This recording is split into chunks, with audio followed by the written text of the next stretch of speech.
আসসালামু আলাইকুম, কি অবস্থা, কেমন আছেন? আমরাও ভালো আছি আলহামদুলিল্লাহ। আমাদের বাসার সামনে অল্প একটু লাউ গাছ মানে লাউ গাছ রয়েছে।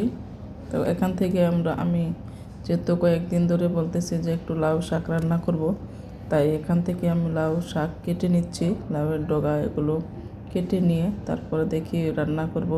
আর এদিকে লাউ শাকের মধ্যে অনেক বালি আছে, ওই বালুর শাকগুলো আমি ফেলে দেব আর বালু দেখে নেব, যেহেতু অল্প পরিমাণে রান্না করব রাত্রের জন্য বাস, তাই আমি অল্প পরিমাণে নিলাম। লাউয়ের ডগা ওগুলো নিয়ে ভালো করে ধুয়ে পরিষ্কার করে নেব।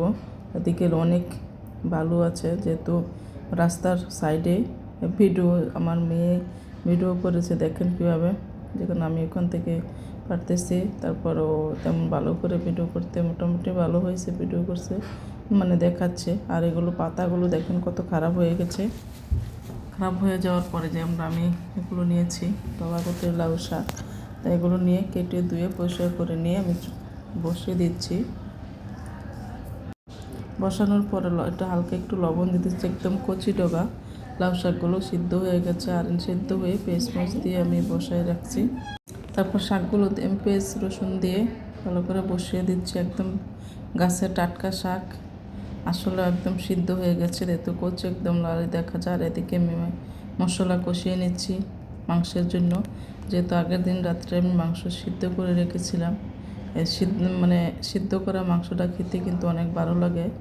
কিন্তু বাংলাদেশে আগে যখন কারেন্ট ছিল কম, কারেন্ট ছিল না, ফ্রিজ ছিল না, তখন কিন্তু এভাবে দেখতাম রাখতো।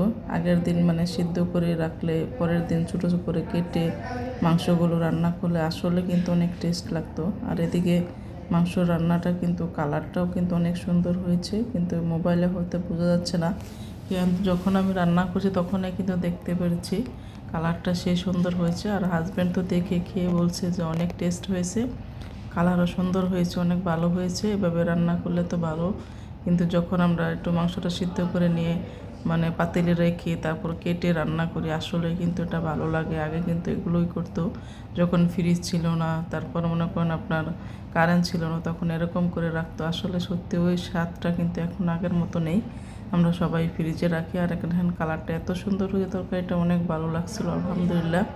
এভাবে রান্না করলে গরুর মাংস যে কোনো মাংসই কিন্তু ভালো লাগে, কিন্তু আমরা তা করি না, ফ্রিজ থেকে বের করে রান্না করি, এই জন্য আমাদের স্বাদটাও চলে গেছে। আসলে সত্যি কথা এটাই। তাও মোটামুটি আলহামদুলিল্লাহ ভালো লাগছে, মাংসটা সত্যি সাধারণ লাগছে, তরকারিটাও ভালো, কালারও হচ্ছে। তাই এভাবে রান্না করে দেখেন আপনারা সবাই, আসলে সত্যি ভালো লাগবে। আর এদিকে আমার লাউ শাকগুলো যে এত মজা হয়েছিল, সাথে ছিল যে মরিচের জাল ছিল মোটামুটি, এই মরিচ দিয়ে খেয়ে আলহামদুলিল্লাহ অনেক টেস্ট হয়েছে। সত্যি নিজের কাছে লাউ শাক আসলে টেস্ট লাগছিল। আর এরকম মরিচ দিয়ে গরম গরম ভাতের সাথে অসাধারণ লাগছিল। মাশাআল্লাহ আলহামদুলিল্লাহ। সবাই ভালো থাকবেন, আল্লাহ হাফেজ।